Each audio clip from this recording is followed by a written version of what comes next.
MCR Pure Cotton Club, formals and casual shirts. SRM Tamil பேராயத்தின் மாபெரும் பேச்சு போட்டி சொல் தமிழா சொல் பிரம்மாண்ட இறுதிச் சுற்று ஏப்ரல் 7 எஸ்ஆர்எம் பல்கலைக்கழகம் காட்டாங்குளத்தூர். பாரம்பரியமான சுவையான புது அறிமுகம் KTV True Value Bronadial. உங்கள் தாய் தப்புனா கடைசி வரையும் காப்பாற்றுங்க. அதை விட்டு தேவையில்லாமல் லவ் இதுவும் போய் மாட்டி வாழ்க்கை வீணாக போகுது. பாவம் அவங்களாவது வேறு கல்யாணம் பண்ணி செட்டில் ஆவாங்க. கடைசியில் இவங்களால ஒரு நாள் கூட சாப்பாடு போட முடியாமல் ரோட்டில் வர்றாங்க. அந்த பொண்ணு ரொம்ப மனநிலை பாதித்த பொண்ணு சூசைட் பண்ணிடுது. மனநிலை பாதிக்காத பொண்ணு வேறு வழியில் போயிடுது. ஒரு வாழ்க்கை கெட்டு போயிடுது. கடைசியாக அதெல்லாம் கையெடுத்து கும்பிட்றேன். ஒரு பொண்ணை காலிக்கும் போது ஓவர பில்டப் கொடுக்குறது. எனக்கு அந்த சொத்து இருக்குது. இந்த பொண்ணு என்ன நினைக்கும், சார் நம்ம வீட்டில் குடும்பம் கஷ்டப்படுது, தங்கச்சியை கல்யாணம் பண்ணிக்கலாம் அப்படின்னு மனசுக்குள்ள ஒரு ஆசையை உருவாக்கி அந்த பொண்ணு என்ன இலக்கில் அவன் காதலிக்கிறாங்கிறது அவன் மனசுக்கு தான் தெரியும். அந்த பொண்ணு வாழ்க்கையை சீரழிச்சு. லத்திகா திரைப்படம் வந்தப்போ தமிழ்நாடே பேசிச்சு, power star power star power star, அம்மா இல்லையேன்ற அந்த கண்டிப்பா அந்த ஏக்கம் இருக்கு சார். நானும் உச்சத்துக்கு போயிட்டேன் சார். இப்போ அவங்களோட பிரிவு அப்படின்றது எப்படி இருந்தது சார்? துடிச்சேன் சார். எப்பவுமே யாருக்குமே தாய் இல்லைன்னா துடிப்பாங்கல்ல சார். திடீர்னு ஒரு கட்டத்துல அவங்க இல்லை அப்படிங்கும்போது நான் ரொம்ப ஏமாற்றேன் சார். போய் சுடுகாட்டில் போய் படுத்தேன் சார். எனக்கு செக் நினைச்சாலும் எனக்கு கவலையா பாசத்துக்காக ஏங்குறேன் சார். என்னதான் இருந்தாலும் பெத்த தாய்க்கு இணையா யாருமே இல்லை சார். திடீர்னு வர மாமனார் மாமியாருக்கு சப்போர்ட் பண்ணுறது, அவங்கள கவனிக்கிறது, பெத்த தாயை அனாதையாக விடுறது, அதுக்கு சாப்பிடாமலாம் பசியும் பட்டினா கிடக்கிறது, இது இந்த பொழைக்கு செத்து போயிடலாம் சார். அவன் தூக்கி போட்டு சாப்பிடு சார். நான் நல்லா இருக்கும்போது நிறைய செஞ்சேன் சார். நான் பணம்னு பார்க்கல, எல்லாத்துக்கும் அள்ளி கொடுப்பேன் சார். 2 பாக்கெட்டில் பணம் அந்த எடுத்து கொடுங்க. சும்மா நானும் போலி பத்திரிக்கை அடிப்பானுங்க, எனக்கு கல்யாணம் பண்ண இருந்தா பாருங்க. இந்த மாதிரி ஏமாத்துறாங்க சார், நிறைய ஏமாத்துறாங்க. ஒரு தோராயமா இவ்வளவுன்னு சொல்ல முடியுமா சார் கணக்குன்னு? சார் நான் ஐடியில் மாட்டிக்கணும் சார். ஏற்கனவே ஐடியில் மாட்டி இல்லை, நான் சொல்றது கணக்கெல்லாம் வேணாம் சார். எவ்வளோ செலவழிச்சிட்டேன், எத்தனையோ கோடி அடிச்சுட்டேன். சொந்தக்காரங்களே என்னை கடத்திருக்காங்க சார். சொத்துக்கு ஆசைப்பட்டு என்னை கடத்தி கொண்டு போயிருக்காங்க. அது யாருன்னு எனக்கு அது தெரியல. கடைசியில் பார்த்தா சொந்தக்காரன். அது என்கிட்ட கேட்டு நானே சொத்தை கொடுத்துருக்கேன். நான் உட்கார்ந்து மனம் திறந்து பேசணும்னா ஒரே ஆள் என்னுடைய சிஎம்கிட்ட தான் சார் நான் பேசணும். அவ்வளோ குறைகள் வச்சுருக்கேன் சார். இன்னைக்கு இருக்கக்கூடிய இந்த இளைய சமுதாயம் அப்படின்றது எப்படி இருக்குன்னு பார்க்க, இப்புள்ள இளைஞர்கள் வருங்கால இளைஞர்கள் சேர்த்து சொல்கிறேன், நம்ம நல்லா படித்து வேலை பார்த்து தாய் தப்புனா நல்லா கவனிக்கணும் சார். சும்மா வீட்டுக்கு தெரியாமல் காலேஜ் கட்டடிக்கிறது, வேலைக்கு போகாமல் தவறான சேர்க்கையில் பழக்கவழக்கத்தை வச்சுட்டு தவறான பாதையில் போகிறதுனா அது நீடிக்க முடியாது. அவங்களுடைய வாழ்க்கை வீணாக போயிடும் சார். என்னை பொறுத்த மட்டும் நல்லா படிங்க, நல்லா வேலை பாருங்கள். உங்கள் தாய் தப்புனா கடைசி வரையும் காப்பாற்றுங்க. அதை விட்டு தேவையில்லாமல் லவ் இதுவும் போய் மாட்டி அவங்களையும் கெடுத்து உங்களையும் கெடுத்து வாழ்க்கை வீணாக போகுது. பாவம் அவங்களாவது வேறு கல்யாணம் பண்ணி செட்டில் ஆவாங்க. நான் அதை செய்கிறேன் இதை செய்கிறேன்னு சொல்லி அந்த பொண்ணு மனசை பாழாக்கி கடைசியில் இவங்களால ஒரு நாள் கூட சாப்பாடு போட முடியாமல் ரோட்டில் வர்றாங்க. அந்த பொண்ணு ரொம்ப மனநிலை பாதித்த பொண்ணு சூசைட் பண்ணிடுது. மனநிலை பாதிக்காத பொண்ணு வேறு வழியில் போயிடுது. ஒரு வாழ்க்கை கெட்டு போயிடுது. தயவுசெய்து அதெல்லாம் கையெடுத்து கும்பிட்றேன். அந்த மாதிரிலாம் செய்ய பண்ணாங்க. தாய் குலத்தை மதிங்க. அவங்க நம்ம தெய்வம். ஒவ்வொரு பெண்ணும் நமக்கு தெய்வம். ஏன்னா பெற்றெடுத்த குழந்தைய கொடுக்குறாங்க. அவங்க வாழ்க்கை தயவுசெய்து சீரழிக்காமல் நீங்கள் இளைஞர்கள் தவறான வழியில் போனால் அதுக்கு பலன் உங்களுக்கு கிடச்சிடும். கடவுள் கொடுத்துருவார். ஏன்னா பெண்களுக்கு தவறான வழியில் போனால் அந்த பாவத்தை சுமக்காதீங்க. அது 7 ஜென்மத்தை அந்த பாவம் நீடிக்கும். அதனால் நீங்கள் லவ் பண்ணுங்கள். கல்யாணம் பண்ணுற மாதிரி இருந்தால் கடைசி வரையும் அவங்கள வச்சு காப்பாற்றுங்க. அதை விட்டு லவ் பண்ணிக்கிறது, இங்கே ஒரு பொண்ணு, அதெல்லாம் வாழ்க்கையில் அந்த பிறவி கிடைக்காது. இது கிடைக்கிறது அபூர்வமான பிறவி. இந்த பிறவி பயன்படுத்திக்கிறது அவங்கவுங்க கையில் இருக்கும். நிறைய இளைஞர்கள் இன்னைக்கும் ஒரு காதல் தோல்வி, அதனால மனம் முடிஞ்சிடுறேன் அப்படின்றது, அதெல்லாம் அதை எப்படி பக்குவமாக ஹேண்டில் பண்ணணும்னு நினைக்கிறீங்க சார்? ஒரு பொண்ணை காலிக்கும் போது ஓவர பில்டப் கொடுக்குறது. எனக்கு அந்த சொத்து இருக்குது, எங்கள் அப்பா பெரிய சிங்கப்பூரில் பாதி இடத்த வாங்கி போட்டிருக்காரு, இவ்வளோ 10 விரலையும் மோதிரம் போட்டுக்கிறது, ஆமாம் போட்டு செயினை போட்டு ஒரு வாடகை கார் எடுத்துகிட்டு இந்த பொண்ணு என்ன நினைக்கும், சார் நம்ம வீட்டில் குடும்பம் கஷ்டப்படுது, நம்ம அப்பா அம்மா கடைசியே காப்பாற்றலாம், நம்ம தங்கச்சியை கல்யாணம் பண்ணி வைக்கலாம் அப்படின்னு மனசுக்குள்ளே ஒரு ஆசையை உருவாக்கி அந்த பொண்ணு என்ன இலக்கில் அவன் காதலிக்கிறாங்கிறது அவன் மனசுக்கு தான் தெரியும். அந்த பொண்ணு வாழ்க்கையை சீரழிச்சிடறான். அது ரொம்ப தவறான அந்த அவங்களுக்கெல்லாம் தண்டனை வேறு மாதிரி கொடுக்கணும். அது ஒன்று. ரெண்டாவது திருப்பி நான் சொல்ல விரும்பலை, பெண்களை தெய்வமாக மதிங்க. ஒவ்வொரு பெண்ணையும் தெய்வத்துக்கு ஈக்குவல் தான். அதாவது தெய்வத்தை நேரில் பார்க்க வேணாம், அந்த பெண்களை பார்த்தாலே தெய்வம் தான். அந்த தெய்வத்துக்கு தலை வணங்கி நேர் வழியில் கொண்டு போங்க. அதை விட்டு தவறான வழி சொல்லி காதல் தோல்வி அதனால் உண்மையான காதல் கூட ரொம்ப நேசிப்பாங்க. அவங்களுடைய குடும்ப சூழ்நிலை, பொருளாதார சூழ்நிலை அவங்களால ஒன்றும் சேர முடியாது, சூசைட் பண்ணிடுறாங்க. அந்த மாதிரி பண்ணாதீங்க, வாழ்ந்து காட்டுங்க. நீங்கள் லவ் பண்ணுறீங்களா, கிடைக்கலையா, அடுத்த வழி என்ன, நம்ம வேலை பார்க்கணும், முன்னுக்கு வரணும், அந்த எண்ணத்துக்கு போங்க. அவங்க தாய் தப்பனை காப்பாற்றுங்க. அதுக்காக போய் இறந்து போகிறதெல்லாம் தப்பு, தவறான ஒரு கருத்து. இறந்துட்டு அதோட கதை முடிஞ்சுச்சு. இந்த பிறவி வந்து கிடைக்காது. அடுத்து புழுவா பூச்சியா என்ன பறக்க போகிறோம் உங்களுக்கே தெரியாது. அந்த ரண வேதனை இருக்குது பாருங்கள், சூசைட் பண்ணும்போது. அது எதுக்கு? அது கடவுள் கொடுத்த உயிர் கடவுள் தான் எடுக்கணும். நம்மளாம் அதை வந்து ஏற்படுத்துறது ரொம்ப தவறான செய்தி. உங்களால் பல குடும்பம் பாதிக்குது. பெண்கள்லாம் பாவம், அவங்கெல்லாம் மலர் மாதிரி, இந்த மலரை கசக்காதீங்க, வேணாம். இப்போ இருக்கக்கூடிய இளைஞர்கள் எப்படி இருக்கணும் அப்படின்றத பற்றி சொல்கிறீங்க சார். இப்போது உங்களுடைய இளமை பருவம் எப்படி இருந்தது? பள்ளி நாட்களில், கல்லூரி நாட்களில் நான் ரொம்ப ஜாலியாக இருந்தேன் சார். லவ்லாம் இருந்தது. என்னுடைய தகுதிக்கு மீறி நான் போகல சார். ஏன்னா அவங்கெல்லாம் பெரிய பணக்காரங்க. அந்த இடத்துக்கு நான் போகும்போது நம்ம கிடைக்குமா கிடைக்காது. அதாவது மனித பேர் யாராக இருந்தாலும் ஒரு லவ் இருக்கும் சார். அதாவது லவ்லாம் இருந்தது சார். நான் இல்லைன்னு சொல்ல, எல்லா மனுஷனுக்கும் இருக்கு. நான் வந்து எவ்வளவு லவ்னு தெரிஞ்சு பெருமாந்த சாமியார் கிடையாது, ஒரு குருக்கள் கிடையாது. இல்ல சார், அதான் அதாவது படிக்கிற காலத்துல இருந்தது சார். இல்ல எவ்வளவு லவ் லவ்னா சும்மா ஜாலி, அது ஒரு சந்தோஷம் தான். இப்போ நான் ஒரு படிக்கும்போது கூட படிக்கிறாங்க, படிக்கும்போது பேர் என்ன வயசுன்னு கேட்பான். சரி, அப்படி ஜாலியாக பேசுறது தான். அது ஒரு வயசு தான் சார். அதுக்காக அந்த பொண்ணை போய் நம்ம கல்யாணம் பண்ணேன், லவ் பண்ணுறேன் அப்படிங்களா, அந்த மாதிரிலாம் இல்லை. சும்மா ஃப்ரெண்ட்லியாக பேசுவோம், பழகும், அதோடச்சு அந்த மாதிரி தான். மற்றபடிலாம் நான் வந்து அந்த இடத்துக்கே நான் போக மாட்டேன் சார். இல்ல இப்போ படிக்கிற காலத்திலேயே பொறுப்பான ஒரு பையனா தான் இருந்தீங்களா சார்? சார் அப்போ எனக்கு அனுபவம் தெரியாது சார். சின்ன பையன் தான். பொறுப்புல எப்படி சார் வரும்? அதெல்லாம் ஒரு 21 வயசு இருந்தா தானே சார் கருத்து வரும். இல்ல அது வரைக்கும் எப்படி இருந்தீங்க சார்? நான் உங்களுடைய வாழ்க்கையில இருந்தே உதாரணம், எங்க அப்பா அம்மா நல்லா இருந்தாங்க, சொந்த வீடெல்லாம் இருந்துச்சு, நல்லா வாழ்ந்தோம். எனக்கு கஷ்டம்லாம் தெரியல. அதனால எனக்கு அந்த இதை பற்றிலாம் தெரியாது சார். படிக்கிறோம், வீட்டில் 3 நேரம் சாப்பாடு போடுறாங்க, வேணுங்கிற வாங்கி தராங்க, அப்படிங்க அந்த எண்ணம் தான் எனக்கு வந்தது வெளியே. மற்றபடி கஷ்டப்பட்டா தானே சார் நம்ம அந்த அனுபவம் தெரியும். உங்க குடும்பத்தை பத்தி சொல்லுங்க சார். எத்தனை பேர் உங்க சார்? எனக்கு நான் ஒரு ஆளு தான், ஒரே பையன் தான் சார். அதனால எனக்கு அந்த செல்ல பிள்ளைன்னு சொல்றத விட நல்லா எனக்கு கவனிச்சுட்டாங்க சார். நான் உயிரோட இருக்கிற வரைக்கும் அவங்க உயிரோட இருக்கு, நான் நல்லா இருந்தேன். நான் இப்போ உள்ள கட்டத்தில் அவங்க இருந்தாங்கன்னா நான் தங்கமாக காப்பாற்றுவேன். இப்போ அவங்களோட பிரிவு அப்படின்றது எப்படி இருந்தது சார்? துடிச்சேன் சார். எப்பவுமே யாருக்குமே தாய் இல்லைன்னா துடிப்பாங்கல்ல சார். இல்ல அது நான் எதுக்காக கேட்குறேன்னா சார், இப்போ அது வரைக்கும் ஒரு புரிதல் இருக்காது உலகத்தை பத்தி. நமக்கு ஏன்னா அவங்க நம்மளை பாதுகாத்துக்கிட்டே இருக்காங்க. திடீர்னு ஒரு கட்டத்துல அவங்க இல்லை அப்படிங்கும்போது நான் ரொம்ப ஏமாற்றேன் சார். போய் சுடுகாட்டில் போய் படுப்பேன் சார்.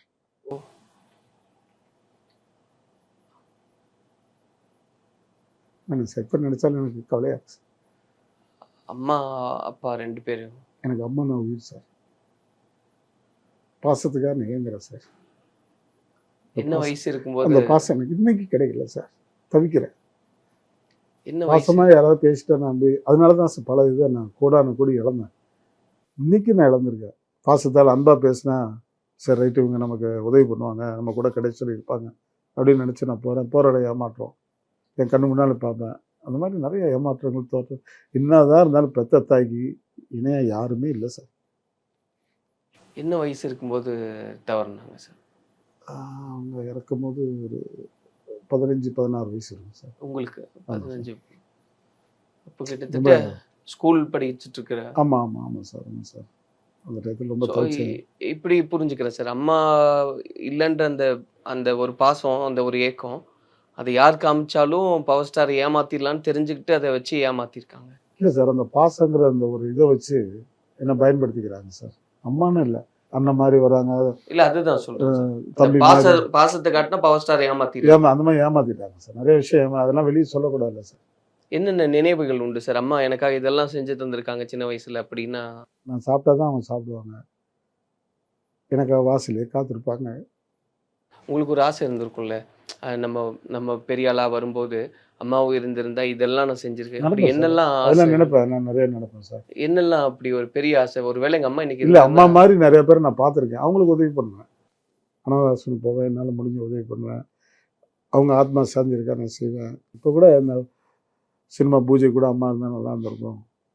ஷூட்டிங் முன்னால் அவங்க பார்த்தா நல்லாயிருக்கும் அப்படின்னா ஒரு. ஏன்னா அவங்க இல்லைன்னா நம்மலாம் இல்லை சார். தாய் தப்பன் இல்லைன்னா பவர் ஸ்டார் இல்லை, தாய் தப்பன் இல்லைன்னா சூப்பர் ஸ்டார் இல்லை, எந்த ஸ்டாருமே இல்லை. அவங்க பெற்ற நேரம், அவங்களுடைய வயிற்றில் நம்ம பிறந்த அதிர்ஷ்டம். அதான் நான் நினைக்கிறேன் சார். நான் வந்து வானத்துலேருந்து வரல சார், ஒரு தாய் வயிற்றுலேருந்து வந்துருங்க. அந்த தாய் இப்போ இல்லைங்கும்போது வருத்தமாக இருக்கு சார். இன்னைக்கு இருக்கிற காலகட்டம் சார் ஓடிக்கிட்டே இருக்காங்க மனுஷங்க. எதையோ ஒன்று சம்பாதிக்கணும், எதையோ ஒன்று சாதிக்கணும் அப்படின்ற ஒரு கால ஓட்டத்தில் பெத்த பெரியவங்கள, அம்மா அப்பாவையே கொண்டு போய் அனாதை ஆசிரமத்தில் விடுறாங்க, முதியோர் இல்லத்தில் விடுறாங்க. இப்படி இந்த செய்திகள்லாம் உங்களுக்கு கேட்கும்போது அது எவ்வளோ சங்கடத்தை உருவாக்குது? சங்கடத்தை நம்ம வெளியே சொல்ல முடியல சார். நம்ம வந்து ஒரு பெரிய பொசிஷனில் இருந்து இருந்தால் நம்ம அதெல்லாம் கூப்பிட்டு அட்வைஸ் பண்ணலாம். சரி, அவங்க கஷ்ட காலம் அவங்க இதெல்லாம் உணரணும். ஏன்னா அவங்க பாவம் சார். தாய் தப்பனை தவிக்க வர்றது வந்து ஒரு பிள்ளையை வந்து அந்த பாவம் வந்து அவங்களுக்கு சேரும் சார். அவங்க காலப்போக்கில் அவங்க தெரிஞ்சுக்குவாங்க. சரி, நம்ம அம்மா அப்பா இப்படி பண்ணோம், இப்போ நம்ம பண்ணுறோம், நம்ம இப்போ அனுபவிக்கணும். அந்த மாதிரி காலங்காலமாக வரும் சார். பெற்றவங்களை துடிக்க வர்றவங்க ஒரு மனசுனே கிடையாது சார், என்னை பொறுத்த மட்டும். நிறைய பேர் முதியோர் இல்லங்களே வேண்டான்ற ஒரு நிலைமையை கொண்டு வரணும்னு எல்லாம் சொல்றாங்க இல்லையா? அந்த கருத்தை எப்படி பார்க்குறீங்க சார்? அது ஏன்னா அவங்களுக்கு வேற ஆதரவு கொடுக்க யாருமே இல்லை சார். அதாவது முதியோர் இல்லாமல் இருக்க முடியாது சார். யாரையும் எடுத்து இப்போ ஒரு முதியோர் 10 பேர் இருக்காங்க, நம்ம எடுத்து நம்ம வீட்டில் வச்சு காப்பாற்ற முடியாது. ஆனால் அந்த அளவுக்கு நம்ம வசதி வாய்ப்பு வேணும். இல்ல அந்த நோக்கமே வந்து பெரிய நம்ம ஒரு பையன் பொண்ணு பெத்த அம்மா அப்பாவை பார்த்துக்கணும், யாருமே முதியோர் இல்லத்துல விட வேண்டாம், முதியோர் இல்லமே வேண்டான்றதுக்காக தான் சொல்றாங்க அந்த மாதிரி கருத்துக்களை. நல்லது சார், ம். 100க்கு 100 நல்லது. அவங்கவுங்க வீட்டில் வச்சு அவங்களோட பேரண்ட்ஸை பார்த்தாலே பெரிய புண்ணியம் சார். அதெல்லாம் என்னதான் காசு பணம் கோடான கோடி இருந்தாலும் ஒரு தாய் தகப்பன் வீட்டில் இருக்கும்போது அதனுடைய சுகம், அதனுடைய நிம்மதி எதுவுமே இல்லை சார். அவங்களுக்கு நிகர் அதுதான் சார். நம்ம செய்ய வேண்டிய கடமை தான். அதை விட்டு சும்மா தேவையில்லாமல் அங்கே செய்கிறேன் இங்கே செய்கிறேன்னா, இங்கே தாய் தகப்பனை படிக்க விட்டுட்டு பட்னியாக போட்டு அங்கே போய் ஹோட்டலில் ஸ்டார் ஹோட்டலில் சாப்பிட்றது அது ஒன்றும் பெரிய இது கிடையாது சார். அவங்க பெத்த பிள்ளைன்ட்டு அப்படியே அமைதியாக மனசுக்குள்ளே வேதனைப்பட்டு செத்துட்டா அந்த செத்து நேரத்தை அவங்க துடிக்கிறாங்க பாருங்கள், அது பாதிக்கும். அந்த பாதிப்பு வரக்கூடாது சார். யாராக இருந்தாலும் சார், பெத்த தாய். இன்றைக்கி நம்ம பாரத பிரதமர் மோடிஜி அவங்க அம்மாவை எப்படி தன்னால் சுமந்துட்டு போனார் சார். அவரும் மனுஷன் சார், மனுஷன் சார், மனித தெய்வம் சார். அவ்வளோ பெரிய போஸ்ட்டில் இருக்கிறவர் அவர் பார்த்து எஸ்கார்டை விட்டு அப்பா தூக்கி கொண்டு போய் அங்கே போடுன்னு சொல்ல எவ்வளோ நேரம் ஆகும்? இப்போ அந்த தோளில் தூக்கிட்டு போகிறாரு பாருங்க, அவருக்கு நான் தலைவனாங்கிறேன் சார். கண்டிப்பாக தனிப்பட்ட முறையில் எனக்கு அவர் ரொம்ப பிடிக்கும். அவர் தான் சார் அடுத்த பிரதமர். எழுதி வச்சுக்கணும் சார். இதெல்லாம் நான் வந்து எதுக்காக சொல்கிறேன்னா, நம்ம செய்கிற தாய் தகப்பன் செய்கிற புண்ணியம் நம்ம வளர்ந்துக்கிட்டே இருப்போம் சார். அவங்களுடைய பிளெஸ்ஸிங் என்றைக்கு வேணும். பொண்டாட்டி 1000 பேர் வருவா சார், தாய் வருமா தாப்பு வருமா சொல்லுங்கள்? அந்த காலகட்டம் ரொம்ப கஷ்டமா இருந்திருக்கும்னு நினைக்கிறேன் சார். ஏன்னா ஒரு எந்த காலகட்டம்னா லத்திகா திரைப்படம் வந்தப்போ பவர் ஸ்டார்னு தமிழ்நாடே பேசுச்சு. Power star power star power ஸ்டார்னு. அப்போ ஒரு பக்கம் தமிழ்நாடே பேசுது, உலக தமிழர்கள்லாம் பேசுறாங்க. அப்படிங்கும்போது அம்மா இல்லையேன்ற அந்த கண்டிப்பாக அந்த ஏக்கம் இருக்குது சார். நானும் உச்சத்துக்கு போயிட்டேன் சார், ரொம்ப சந்தோஷப்பட்டேன். அதாவது சினிமாவில் வந்து சார் தனி மனிதன் ஜெயிக்க முடியாது சார். அரசு அதுலேயும் வந்து வாரிசுதான் இருந்தால் தான் ஜெயிக்க முடியும். இன்றைக்கி விஜய் ஜெயிக்கிறாரு, உங்கள் அப்பா வச்சு தனியாக நிற்க சொல்லுங்கள், அவர் ஜெயிப்பாரான்னு பார்ப்போம். சினிமாவில் அவர் எவ்வளோ போராடி இருப்பார். எனக்கு யாருமே இல்லை, எனக்கு யாரும் இல்லை, இவர் அஜித் சாருக்கு யாரும் இல்லை. நாங்களாம் தனியாக நின்று ஜெயிக்கிறோம். அந்த மாதிரி ஜெயிக்கிறது தான் சார் வெற்றி. கூட சப்போர்ட்டு வந்து தூக்கி விட்டு போகிறதெல்லாம் வெற்றி கிடையாது. இல்லை இந்த பவர் ஸ்டார் அப்படின்னு நாங்கள் கேட்கும்போது பார்க்கும்போது எல்லாம் சிரிச்ச முகம் தான் எங்களுக்கு நினைவுக்கு வரும். இன்னைக்கு அம்மான்னு சொன்ன உடனே டக்குன்னு கண் கலங்கும் போது அது சார் எனக்கும் மனசு இருக்குல்ல சார். இல்லை புரியுது சார். இல்லை மனசாட்சின்னு ஒன்று இருக்குல்ல. அதுதான் சார். நீங்கள் அது எதுக்கு சொன்னேன்னா, நீங்கள் சொன்னீங்க இல்லையா அம்மாவோட சமாதிக்கு போவேன். ஆமாம் சார், நீ கூட எனக்கு மனசு ரொம்ப கவலையான போய் உட்காந்துக்கணும் சார், அழுது சார். இப்போ போகும் சார், எனக்கு அம்மானா உயிர் சார். ஏதாவது மனசுக்கு சங்கடமா இருக்குன்னா சங்கடமாக கடவுள் தான் வருவாங்க சார். கடவுள் வருவாங்க, நான் பார்ப்பேன், பேசுவேன். இடையில ஒரு கடினமான சூழல்லாம் வந்தது இல்லை சார்? எல்லா சூழ்நிலையும் அம்மாவை வேண்டிக்குவேன் சார். இந்த தாய் இல்லாமல் நான் இல்லை சார், நானும் இல்லை, எல்லாருமே இல்லை. ஆனால் வெளியே காட்ட மாட்டேங்கிறாங்க. சும்மா அம்மா ஒரு வாரமாக ரூமில் உட்கார வச்சுக்கிட்டு இங்கே பொண்டாட்டி அவங்க மாமியார் மாமனார் கவனிக்கிறது தான் மனுஷன் கிடையாது சார். அவங்க மனசு எப்படி இருக்கும்? ஆனால் அப்படி இருக்காங்களே சார். இருக்காங்க சார், அதை கேட்குறதுக்கு யாருமே இல்லையே சார். திடீர்னு வர மாமனார் மாமியாருக்கு சப்போர்ட் பண்ணுறது, அவங்கள கவனிக்கிறது, அவங்கள தனியாக வீடு எடுத்து வைக்கிறது, அவங்கள வேணுங்க வசதி செய்கிறது, பெத்த தாயை அனாதையாக விடுறது, அதுக்கு சாப்பிடாமலாம் பசியும் பட்டினியாக கிடக்கிறது. இது இந்த பொழைக்கு செத்து போயிடலாம் சார். அவன் தூக்கு போட்டு சாகணும் சார். ஆனால் அந்த மாதிரி காட்சிகளை பார்க்கும்போதோ செய்திகளை படிக்கும்போதோ அந்த கஷ்டத்தோட நகர்ந்து போயிருக்கு சார். நம்ம ஒன்றும் பேச முடியாது சார். ஒரு குடும்பத்தில் போய் ஏன்பா இப்படி பண்ணேன்னு கேட்டால் நீ யார் பாருன்னு கேட்டால் நான் என்ன சொல்கிறது? என் மனசில் அவ்வளோ ஆதாங்க சார். வயசானவங்களை பார்த்தோன்னா ரொம்ப என்னெல்லாம் செய்யறது உண்டு சார் நீங்க? சார் நான் வந்து வயசானவங்களுக்கு முதியோர்களுக்குலாம் நான் என்னால் முடிஞ்ச உதவி பண்ணுவேன் சார். அவங்களுக்கு தேவையான சாப்பாடு ட்ரெஸ் எல்லாம் கொடுப்பேன் சார். நான் நல்லா இருக்கும்போது நிறைய செஞ்சேன் சார். நான் பணம்னு பார்க்கல, எல்லாத்துக்கும் அள்ளி கொடுப்பேன் சார். 2 பாக்கெட்டில் பணம் வந்து எடுத்து கொடுப்பேன். சும்மா நானும் போலி பத்திரிக்கை அடிப்பானுங்க, எனக்கு கல்யாணம் பண்ணுங்க இருந்தா பாருங்க. ஒரு தடவை அப்படி தான் யோசித்தேன். என்னடா ஒரு தடவை பார்த்து அவனே 2 தடவை வந்தான். அப்போ என்னுடைய ஆஃபீஸில் பயங்கரமாக கூட்டம். ஏற்கனவே வந்த மாதிரி இருக்குது அப்படின்ட்டு, என்னப்பா ஏற்கனவே வந்தேன்? இல்லை சார் நான்லாம் வரல சார். நான் பத்திரிக்கை பார்த்தோன்னே சரி இந்த கையில் ஒரு 20,000 கொடுத்து அனுப்பிச்சி விட்டுட்டு பின்னாலே அந்த டேட்டை நீ போய் பாருன்னா அந்த இடத்துல ஒரு ஆஸ்பத்திரி தான் இருக்குது. இந்த மாதிரி ஏமாத்துறாங்க சார், நிறைய ஏமாத்துறாங்க. நிறைய பணத்தை இழந்திருக்கேன் சார். ஒரு தோராயமா இவ்வளவுன்னு சொல்ல முடியுமா சார் கணக்குன்னு? சார் நான் ஐடியில் மாட்டிக்கணும் சார். ஏற்கனவே ஐடியில் இல்ல நான் மாட்டி சொல்றது இப்போ கணக்கெல்லாம் வேணாம் சார். எவ்வளோ செலவழிச்சிட்டேன், எத்தனையோ கோடி அடிச்சிட்டேன். அதெல்லாம் ஒரு பக்கம் இருந்தாலும் நான் வந்து நிறைய, அதாவது நான் உட்கார்ந்து மனம் திறந்து பேசணும்னா ஒரே ஆள் என்னுடைய சிஎம்கிட்ட தான் சார் நான் பேசணும். அவ்வளோ குறைகள் வச்சுருக்கேன் சார். எல்லா எனக்கு ஏகப்பட்ட பேர்த்து நான் பாதிச்சிட்டேன் சார். ஏகப்பட்ட பேர்.